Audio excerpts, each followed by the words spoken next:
Howdy folks, Spencer here, and today I'll be going over some bugs and issues that we've seen creep into STO over the past few months, and in some cases years. As always, chapters to each topic are listed below. And the first issue here is impacting at least 4 ships released over the past year, which you can see marked in red over at the left. These 4 ships have consoles on them that are not working with the personal space trait unconventional systems, nor are they working with the console from the Vovin obelisk, the subspace fracture tunneling field. Both of these items are what folks like myself refer to as the Uncon Vovin meta, in which you use both of them to massively reduce the cooldown on universal consoles, therefore enabling you to use them much more in combat. The impact of this combo is massive when executed properly, so having consoles added in that don't work with it heavily reduces the value of those consoles. If anyone at Cryptic or Deca are listening, it would be a good move to make sure QA is testing any new consoles that have clicky abilities on them to make sure that they work with this combo. Not doing so is reducing the value of the ships that these consoles come from that don't work with it, and in this case, 3 of these are either promo or lockbox, so you've got the Field of Prey console off of the Herogen Predator, you've got the Chronoton Flicker off of the Kiith Intel Warbird, the Coordinated Engagement Solution off of the Garrett, and then the Pakled Technological Space Hook off of the Pakled Clumpship.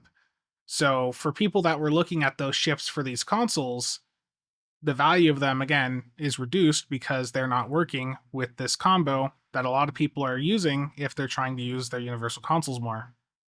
Now, as for the 2 ships I have a green question mark by, I don't have either of those, so if any of you watching do have them, please leave a comment below to let us know if the console from them is getting cooldown reduction from either unconventional systems or the Vovin console.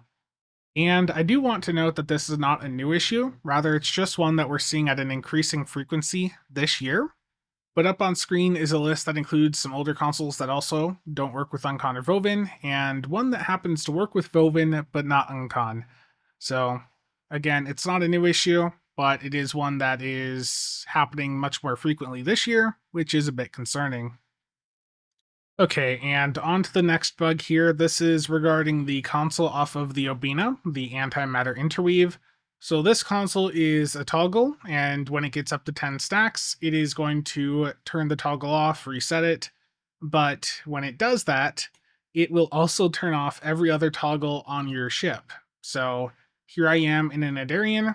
Just for this demonstration, I also have the custom Power Matrix console on with its 3 toggles, and what you're going to see here is I'm currently at 8 stacks of the Obena console, and now I'm at 9, 10, and then look at that.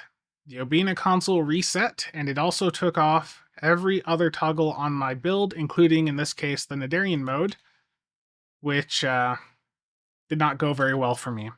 So that is not a great issue, and a lot of people are looking at the Obena specifically for this console, and when they learn of that issue, it sort of kills it for them. So getting this console and the issue it has with the other toggles resolved, getting that fixed is going to increase the value of the ship. And there's actually one more console I almost forgot to mention, and that is the Gemini device off of the Premonition from the Heritage Bundle. When you use this console for whatever reason, it is going to massively slow you down for a second or 2 upon activation. So my flight speed right now is 42, and when I hit this console, you see it gets cut in half for a couple of seconds there. So I don't know why it's doing that, but that is not great. If you hit this console at the wrong time in a run, suddenly you've been slowed down and you may have just lost a couple seconds of your big speed buffs. So would very much like to see that issue resolved. And 2 more consoles here, Ridge System from the Pioneer 2 and Scatterpacks and Weasels from the Arc Royal. Both of these have not scaled properly since launch, and while the patch notes have indicated some attempted fixes, there has not been any noticeable change. Both of them are still performing very poorly. And as for the Ridge system, the decloak enemy ship mechanic does not actually decloak Denature and Kittimer, which is quite disappointing, but sadly that does seem to be a common theme with her and abilities meant to decloak foes, but with that interaction not working, there isn't really much value to me from that part of the console. So I don't know if the changes being pushed live are really just that small that we're not noticing them, or if there's some version control issues going on resulting in the fixes not actually going live, but it would be nice if we could see those issues sorted out and these consoles brought up to somewhere close to a competitive state. And shifting over to some recent Starship traits, first up is Clear for Action from the Shangri-La. Now, I have issues with this trait in a few ways, as I've went over in some other videos, like the haste value being too low for the uptime, and it needing to provide the buff upon expiration of evasive maneuvers rather than during evasive. But regardless of all that, there is a bug to focus on here, and that is when you use this trait, the buff from it flickers on your weapons. This leads me to believe it's not actually working, and in runs where I tried it, I did not see a noticeable difference in the number of outgoing attacks from my weapons. So if you look at the cooldown of my plasma cannons here, when I hit evasive maneuvers, do you see how it's flickering back and forth constantly there? So yeah, with it doing that, I don't think it's actually working. Next up is the Corrosive Impact trait from the Kiith and Warbird. This trait lists 2 lines for plus plasma damage. While testing this trait out, I noticed that my plasma weapons were spiking up momentarily to higher damage numbers after each shot during the 10-second window this trait was active. I would imagine that's not intended, and it does also have me concerned that this bug is interfering with the performance of the dot from the trait itself. Now, while I'm not a big fan of how this trait was implemented, as I'd have much rather seen it work alongside Cloak Ambush rather than purely decloaking, I'd still like to see these issues addressed so I can see how this trait actually stacks up against the competition like Complex Plasma Fires. And while we're on the Kiith, its experimental weapon is also causing some issues. This is the Entropic Agitator. The performance from it in PvE is quite poor, like most experimental weapons, but in PvP, it has been causing some serious issues. Per data over on the STO Build subreddit, the speed debuff on this experimental weapon is final, and currently there are no identified ways to cleanse or counter it. That is clearly not ideal, and very much needs to be addressed. And while I'm here, I do also want to mention that data has a full, separate, highly detailed list of major issues and bugs impacting PvP. I'll have a link to that down below for anyone wanting to check it out. And while we're on the topic of experimental weapons, another one that I'd like to see addressed is the Dilithium Destructor charge. This was accidentally added in alongside the Pioneer 2 on PC, and then quickly pulled from the store. Those of us that claimed it in time still have it, so the question here is, what's the plan? It's currently the best experimental weapon in the game, but still clearly unfinished. Is it going to be made available again so everyone can get it? Is it going to be taken away from those of us that did claim it in time? And if so, are we going to be refunded for upgrading it? Or is nothing going to happen? Some sort of public comment on it would be nice. And shifting over to the Pakled Clumpship, the stats that were listed on the blog are incorrect for it. It does not have sensor analysis in-game.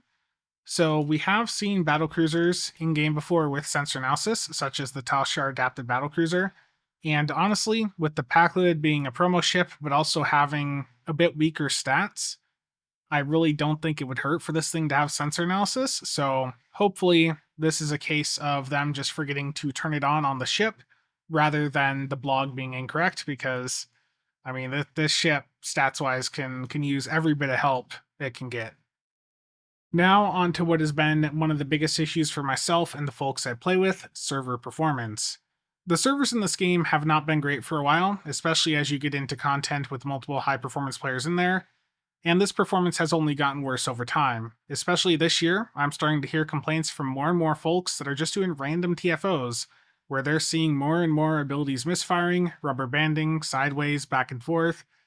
And when this stuff happens, it isn't just happening to one person in the instance, it's happening to everyone in there.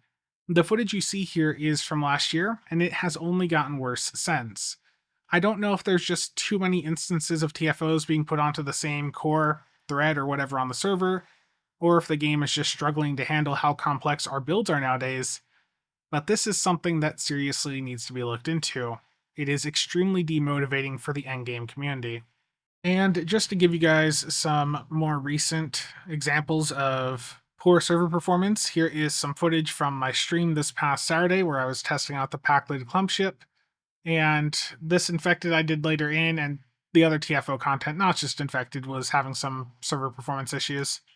It was a bit rough, and if you look at my tray here, like I hit Agony once already, it even went on a countdown. I hit it again, it's on a timer again. I hit it a third time, a fourth, it still's not there, and there's no Agony icon on that cube. I believe I tried to hit it again here. So yeah, it just like that's what we call abilities misfiring when you hit them and then they don't go off. So this was quite an egregious run when it comes to the server performance, as you can see. But like stuff like this just makes the game not enjoyable to play. I've heard some of the people I play with say, why are we even buying some of these new ships when we can't actually enjoy them in content? And that's very true. I understand why people feel that way with this type of experience. Like you can see the net graph also at the bottom right there. Just lots of lines upwards, lots of spikes. Looks like the rubber band isn't quite as bad at this point in the run.